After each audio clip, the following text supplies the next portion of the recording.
Assalamualaikum warahmatullahi wabarakatuh. Halo para pendengar dimanapun kalian berada, selamat datang kembali di channel saya Damar dan Setiawan. Nah, di konten video kali ini saya ingin menjelaskan materi tentang implementasi kinerja dalam manajemen SDM. Sebelum kita ke pembahasan materinya, seperti biasa kita ke sesi perkenalan terlebih dahulu.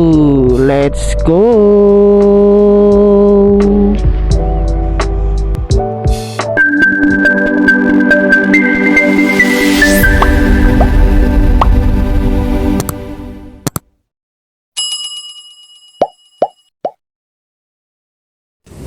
Halo guys, perkenalkan nama saya Damar dan Setiawan. Saat ini saya sedang menempuh pendidikan di Universitas Swadaya Gunung Jati Cirebon, Fakultas Ekonomi dan Bisnis.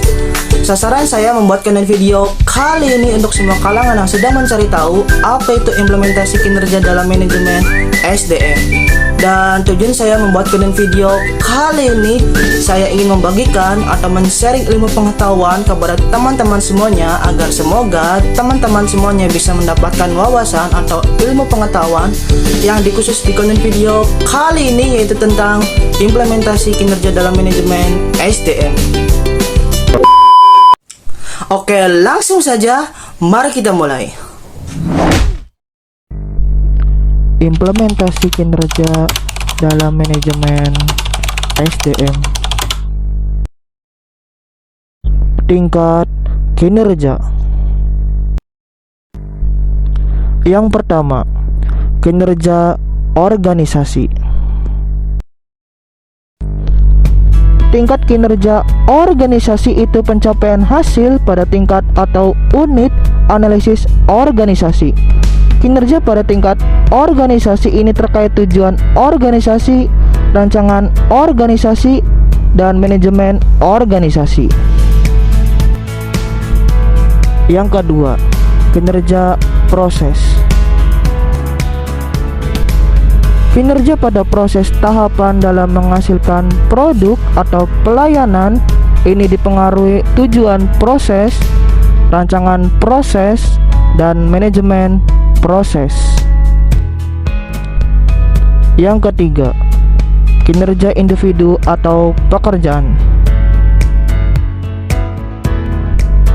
Menurut seorang ahli yang bernama Ramler dan Brush pada tahun 1965, pencapaian atau efektivitas pada tingkat pegawai atau pekerjaan ini dipengaruhi tujuan pekerjaan, rancangan pekerjaan, dan manajemen pekerjaan, serta karakteristik individu. Selanjutnya yaitu garis besar kategori arti kinerja. Kinerja merujuk pada pengertian sebagai perilaku, merupakan seperangkat perilaku yang relevan dengan tujuan organisasi atau unit organisasi tempat orang bekerja. Lalu, kinerja merupakan sinonim dengan perilaku, dan juga kinerja adalah sesuatu yang secara aktual orang kerjakan dan dapat diobservasi. Kinerja mencakup tindakan-tindakan dan perilaku yang relevan dengan tujuan organisasi. Kinerja bukan konsekuensi atau hasil tindakan, tetapi tindakan itu sendiri. Berikutnya, arti kinerja menurut para ahli. Menurut seorang ahli yang bernama Richard pada tahun 2003, kinerja sebagai hasil juga terkait dengan produktivitas dan efektivitas. Produktivitas merupakan hubungan antara jumlah barang dan jasa yang dihasilkan dengan jumlah tenaga kerja, modal, dan sumber daya yang digunakan dalam produksi itu. Adapun juga menurut Bernarden pada tahun 2001, kinerja merupakan catatan hasil yang diproduksi atau dihasilkan atas fungsi atau aktivitas selama periode waktu tertentu. Dan kinerja itu sebagai hasil, bukan karakter sifat dan perilaku. Selanjutnya itu ada konsep kinerja dalam organisasi. Kinerja adalah sebuah kata dalam bahasa Indonesia dari kata dasar kerja yang menerjemahkan kata dari bahasa asing yaitu prestasi. Bisa pula berarti hasil kerja. Konsep kinerja performance dapat didefinisikan sebagai tingkat pencapaian hasil. Kinerja bisa juga dapat dikatakan sebagai sebuah hasil output dari suatu proses tertentu yang dilakukan oleh seluruh komponen organisasi terhadap sumber-sumber tertentu yang digunakan input. Dan juga kinerja merupakan hasil dari serangkaian proses kegiatan yang dilakukan untuk mencapai tujuan tertentu dalam suatu organisasi. Bagi suatu organisasi, kinerja merupakan hasil dari kegiatan kerjasama di antara anggota atau komponen organisasi dalam rangka mewujudkan tujuan organisasi.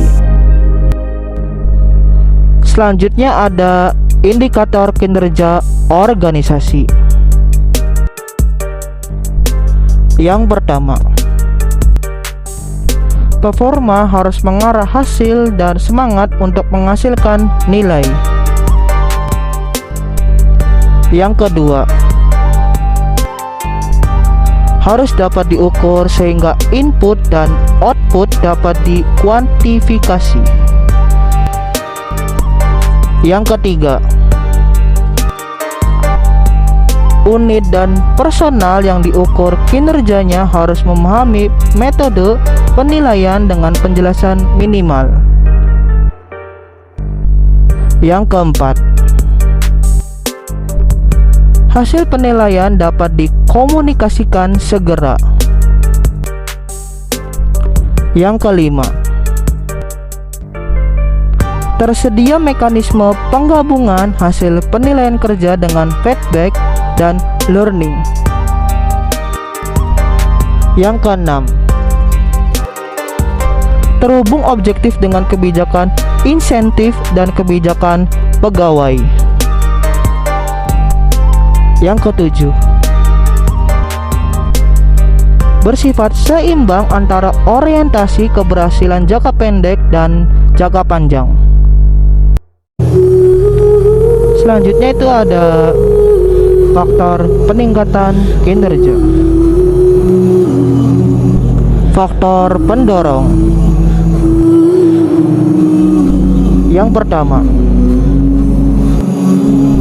audit modal intelektual bertujuan memonitor dan mengatur modal intelektual perusahaan. Yang kedua,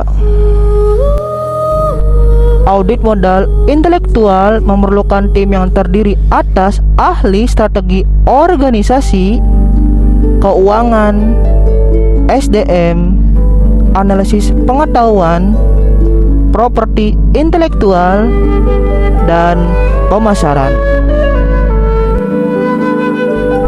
Berikutnya, faktor penghambat. Yang pertama, masalah yang melekat dalam sistem pengukuran manajemen pengetahuan itu sendiri.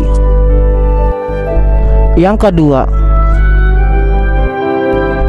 sulit mengidentifikasi hubungan langsung antara inisiatif manajemen pengetahuan dengan performansi perusahaan. Dan setelah itu tamat. Mungkin itu saja konten video kali ini. Makasih yang sudah mendengarkan dan menonton sampai di titik ini. Jika teman-teman suka dengan konten video kali ini, teman-teman bisa mengklik atau memberikan like, subscribe, komen, dan mengklik notifikasi agar tidak ketinggalan konten video berikutnya. Sampai jumpa di konten video berikutnya dan bye-bye. Wassalamualaikum warahmatullahi wabarakatuh.